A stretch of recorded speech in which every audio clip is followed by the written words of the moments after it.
Roger Danuarta dan Cut Meyriska benar-benar tengah menikmati perjalanan religi.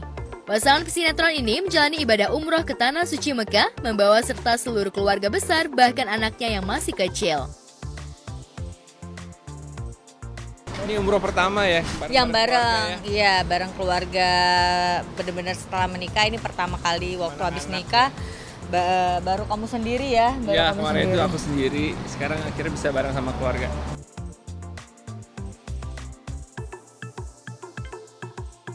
Ya, beribadah dengan membawa serta anak memang tak mudah. Tapi baik Roger maupun Cut Meyriska tak merasa kesulitan sebab ada keluarga lainnya yang ikut bergilir mengurus anak-anaknya. Ya seperti yang dilihat tadi ya begitu. Iya, gendong anak Otomatis, dulu, ya. anak kan bobo sama kita. Barangnya lebih banyak, bareng anak-anak. Terus apa ya, ini juga umroh kan suami ngajakin kan, pengen umroh bareng sama keluarga. Semuanya tolong diaturin dong waktunya, karena kan kemarin lagi stripping kan. Terus ya udah aku coba izin dan dia approve, jadi kita bareng-bareng gitu ya. Dimudahkan sih ya. Dibawa enjoy aja ya, kalau dipikirin pasti nggak ada habisnya kan. Persiapan ini bawa rombongan sih. Iya, ada susternya juga ada yang jagain kan. juga. Jadi ada yang jagain juga. Iya. Ibadah bisa gantian.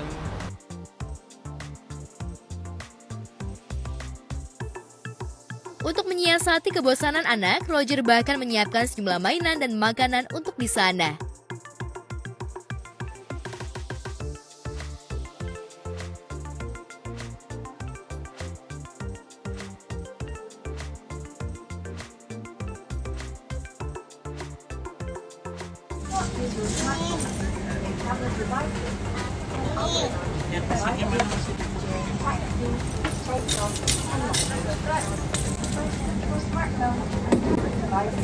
Ini dari tadi yang kecil sibuk banget nggak kelar-kelar.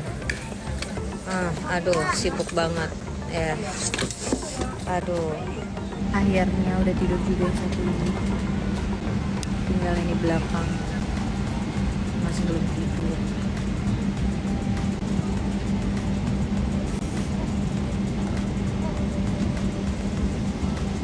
Kalau anakku yang pertama sih udah bisa makan makanan yang di sana ya. Kalau anak kedua sih pasti belanja di sana juga sih. Jadi nggak ada yang bahan segernya masak di sana kayak. Jadi aku ke supermarket sana pastinya belanja di sana, masak di sana gitu kan, bawa slow cookernya anak juga.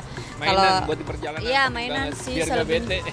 Kita kalau pergi emang selalu kayak gini rame sih, selalu rame. Jadi emang pasti yang pergi ya segini. Dari kemarin juga setiap kita pergi keluar pasti ada babysitter anak-anak. Iya sih, ini kan udah aku siapin dari 2 hari yang lalu. Memang aku yang packingin baju anaknya gitu. Iya, jadi satu-satu seharian tuh anak-anak baju, habis itu besoknya seharian baju aku suami, seharian terus mainan sama perlengkapan selama di pesawat supaya nggak boring gitu. Udah kan dia ngaji, mereka kan Syakil dan Joral tuh dua-duanya ngaji, jadi emang guru ngajinya tuh udah ngingetin juga, udah ngasih tahu.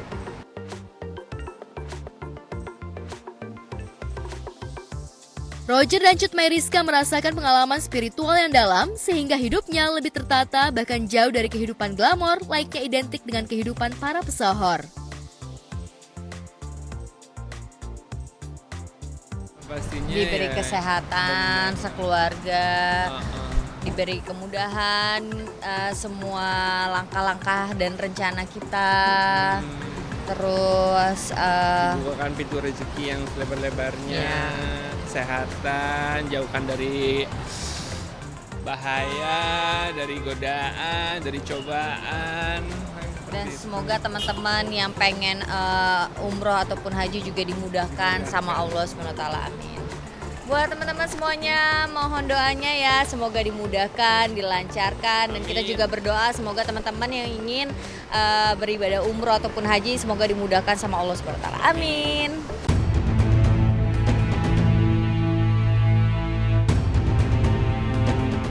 Di tempat berbeda, seorang guru madrasah aliyah negeri di Pamekasan justru mengalami nasib nahas setelah dirinya menolak kebijakan toilet berbayar yang diterapkan. Sang guru kabarnya harus mengalami pemecatan setelah vokal menolak toilet berbayar di sekolah. Kok bisa seperti itu? Kok tidak ada pemilihan sebelumnya? Saya kan tidak pernah minta, Bu. Saya tidak pernah usul. Saya tidak tahu juga nih Pak Arif, ini yang tahu Pak Kemenak. Sebelumnya kami mohon maaf pada semua lapisan masyarakat. Kami mohon maaf pada semua media yang mana persoalan ini sempat viral dan meresahkan masyarakat. Yang seharusnya masyarakat, teman-teman siswa bisa belajar dengan normal karena persoalan ini, sehingga kita sedikit terganggu. Tetapi di dalam hal ini, walaupun seperti itu, kami ucapkan terima kasih atas kehadiran dari teman-teman media dan meluangkan waktu sehingga kami bisa mengklarifikasi terhadap persoalan yang terjadi di MAN 1 Pamekasan. Sebenarnya menurut hemat kami ini bukan sebuah persoalan, hanyalah sebuah kesalahpahaman tentang apa yang terjadi di MAN 1 Pamekasan. Begini, pertama kami sampaikan bahwasanya kami ditugaskan di MAN 1 Pamekasan itu pada tahun 2018. Dalam perjalanan kami memimpin, kami melihat banyak sarana dan prasarana yang perlu pembenahan, banyak sarana dan prasarana yang perlu penyempurnaan, sehingga kami dari hasil pengamatan kami di lapangan dalam 1 minggu, kami menyimpulkan yang pertama, kamar mandi ini sentuhan pertama di MAN 1 itu sudah tidak layak dan jumlahnya tidak sesuai dengan kebutuhan. Yang mana di dalam hal ini ada 2 kamar mandi. 1 di selatan itu kamar mandi untuk putri, 3 di selatan kamar mandi untuk santri murid putri, 3 kamar mandi di utara kamar mandi untuk murid putra. Dan yang murid putra ini memang kurang representatif ya, jumlahnya termasuk kondisi kamar mandinya.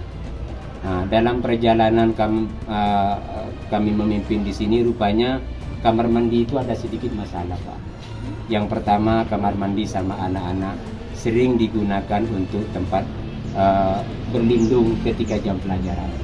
Izin ke kamar mandi, tapi di sana ternyata tidak pipis, tapi hanya untuk berlindung. Kadang kamar mandi itu digunakan untuk merokok, dan itu suatu hal yang wajar. Yang namanya anak-anak itu sebuah proses pendewasaan dan perlu kita lakukan pembinaan. Tetapi yang membuat kami berpikir panjang, yang pertama, kamar mandi itu kadang bak kamar mandi itu dikencingin sama anak-anak. Bukan di bawah yang dikencingin, bak kamar mandinya dikencingin.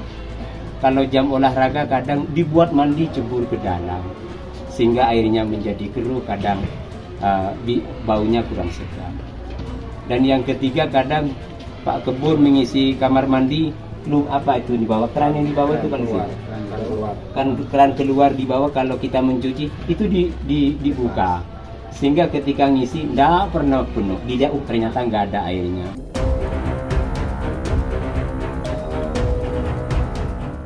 Ya, peristiwa yang kemudian viral di jagat maya ini pun sontak memantik reaksi dan kegeraman warganet atas insiden ini. Bagaimana mungkin suara kritis penolakan justru diganjar dengan hukuman pemecatan? Lantas bagaimana reaksi dinas terkait? Bagaimana pula pembelaan kepala sekolah? Apa kata selebriti? Padahal dalam Undang-Undang tahun 2014 nomor 5 di situ tentang Undang-Undang ASN. Di situ ketika ASN mau mutasi, mengajukan surat permohonan. Guru yang dimutasi itu Pak, apa dari sini, apa dari Kemenak? Dari apanya Pak? Iya, pengajuannya. Silakan, ini wilayahnya Kemenak. Jadi sampean konfirmasinya ke Kemenak. Masalah mutasi segala sesuatunya kami di sini hanya pelaksana. Silakan sampean nanti konfirmasi dengan Pak Kemenak, dan Pak Kemenak itu sudah menyampaikan kemarin di media lintas Nusantara. Tetapi catatan kecil dari kami, dalam sebuah organisasi itu yang namanya mutasi itu biasa. Tidak perlu kita herankan, di mana-mana proses mutasi itu terjadi.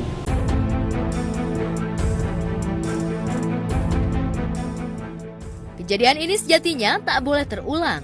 Apalagi urgensi toilet berbayar di sekolah rasanya baru kali ini terjadi.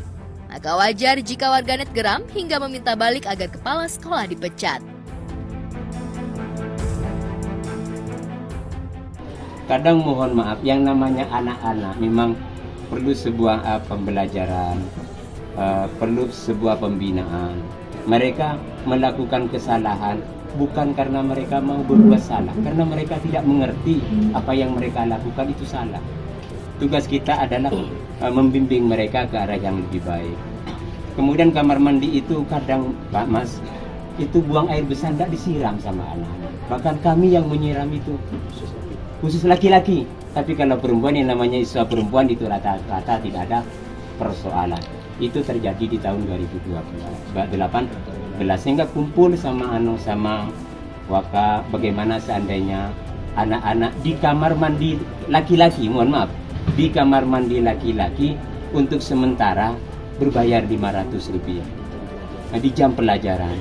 Ini dalam rangka untuk pembentukan karakter, dalam rangka bentuk pembelajaran, biar kebiasaan yang kurang bagus ini tidak mereka lakukan, tidak kita halalkan begitu, sehingga tidak menjadi sebuah karakter ketika mereka berada di luar. Alhamdulillah sepi pengunjung, hanya anak-anak yang memang punya kepentingan untuk buang air kecil yang datang ke sana. Tapi saya katakan, kalau ada anak yang mau kamar mandi tidak punya uang, ya tetap dikasih tipis gitu. Ini dalam rangka mereka biar tidak sedikit-sedikit ke kamar mandi. Alhamdulillah beberapa pekan, 2 pekan, 3 pekan ini sudah tertib anak-anak.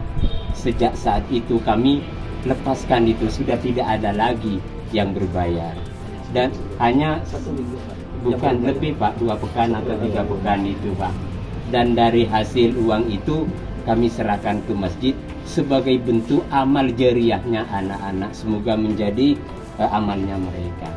Jadi kami tidak punya kepentingan, hanya ingin mendidik agar mereka punya kebiasaan yang baik. Ini mungkin sementara yang bisa kami sampaikan.